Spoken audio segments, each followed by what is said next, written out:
Hello, and welcome back to The Spread. I'm Matt Rabel.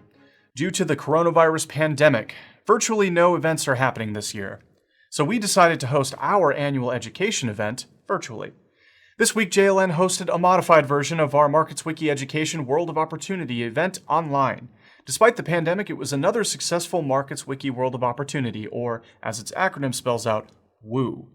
If you missed out on seeing WOO live, don't worry, we'll have video of WOO coming out soon so you can woo your friends and colleagues into checking it out next year.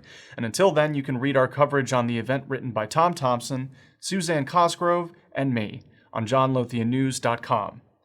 You can also read another edition of Unsung Heroes featuring NASDAQ's Brenda Hoffman by Sarah Rudolph, 2 new podcasts, and more. This week, news broke that the CFTC is close to finalizing a number of new rules for the derivatives industry originally proposed under Dodd-Frank, including rules about how cross-border derivatives transactions have to be executed, position limits, and a couple other rules that have been stalled like an old Pontiac on the railroad tracks since the 2010s. Heath Tarbert, who was appointed chair of the CFTC last year, seems determined to roll up his sleeves and restart the engine to get these rules finalized, passed, and put into practice. This next bit won't be that much of a shocker to you if you've been paying attention to all the news on derivatives volume lately, but according to a report published by the FIA on Monday, futures and options trading volumes increased by 32% in the first half of 2020.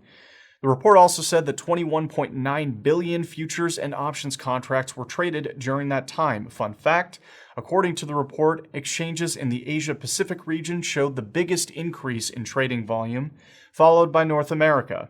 Speaking of, 2 of the biggest exchanges from each of those regions, SGX and NASDAQ, announced that they'd struck a deal this week.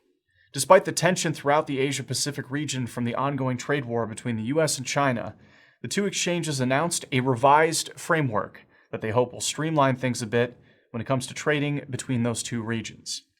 I also want to mention the passing of Philippe Bohanek, founder and CEO of TradingScreen.